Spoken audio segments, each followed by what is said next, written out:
This is a letter to the Minister for Agriculture, Marine and Defence, Mr. Simon Coveney, TD, the 25th of November 2015, and it's regarding the new microchipping legislation in practice.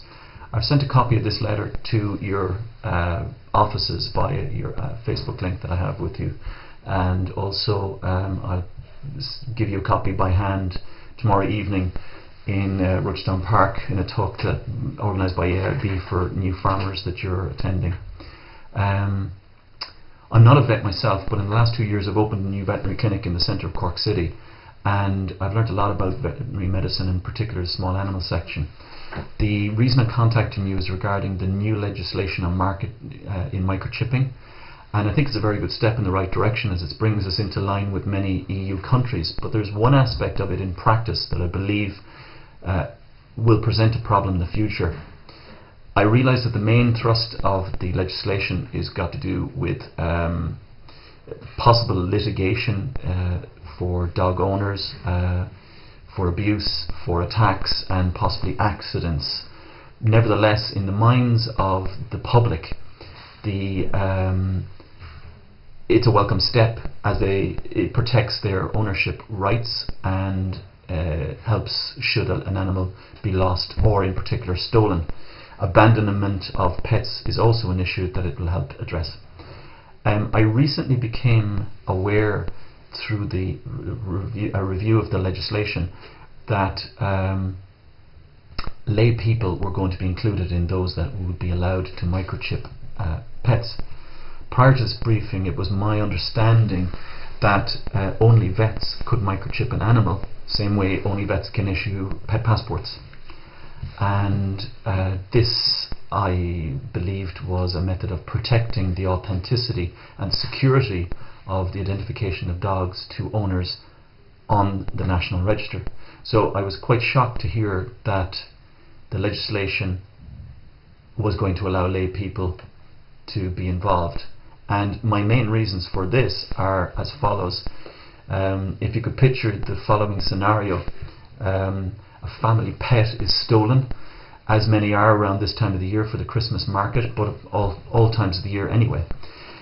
If the thief then scans the dog to identify whether or not it has been chipped, on finding a chip, it can be cut out very easily by somebody. And if you can imagine, obviously somebody who has the mindset to steal pets in the first place, cutting out a microchip and stitching it up again, is, with or without anaesthetic, is not going to be of a major concern to them.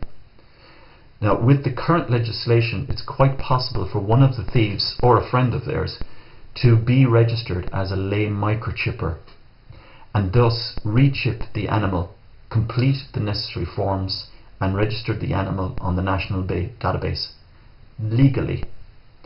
Following this, the national database will issue them with their authentic legal certificate of ownership, and this will allow the thieves to now sell to an unsuspecting new owner an animal which, to all intents and purposes, is now theirs because they're able to provide a legal certificate of ownership.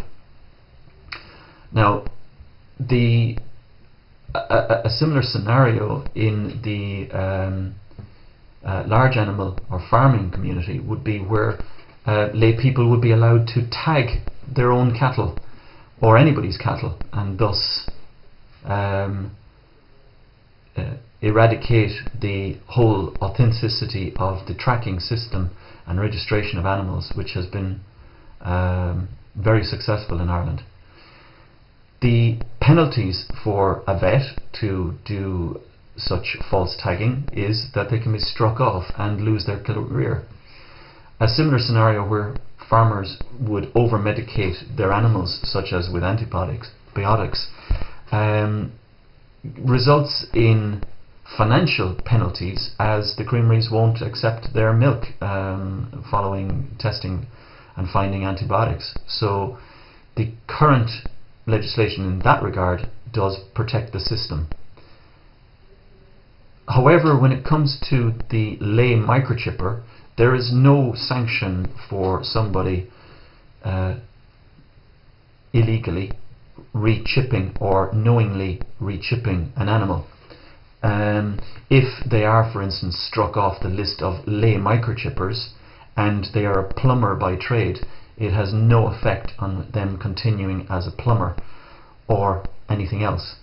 Whereas not too many veterinary surgeons would be able to switch that easily to a different profession should they be struck off. So the current legislation, which provides for pet passports, is a very similar legislation and success which could be possible when it comes to microchipping. In practice, in some European countries, if you want a pet passport and a microchip for your animal, you have no choice but to bring the animal to the local department or ministry for agriculture and have it done there.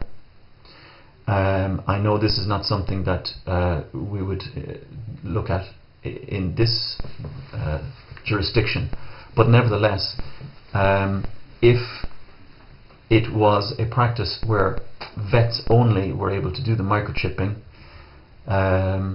thereby ensure that the identity of the presenter is authentic by viewing their ID card, license or passport, and reviewing and copying the details of their address by utility bill or bank account statement, as is the current case for pet passports. This would cut down the instance or possibility for thieves to perpetrate a crime and to hide that crime under the microchipping legislation as it currently stands. I would urge you to look at this legislation and to do an amendment as soon as possible to exclude lay people from the ability to microchip animals and to make it similar to passports, where it can only be issued by a veterinary surgeon registered in the country and thus have a very serious sanction for that veterinary surgeon abusing the system. Thank you very much for the time. I know you're very busy, and I wish you best of luck in all your current and upcoming meetings in Ireland and in the EU. Gurmil Magat Ismisha Ron Connell, and the clinic is Pawpaw's Vet Clinic in Penrose Wharf. Thank you very much. Thank you. Bye now.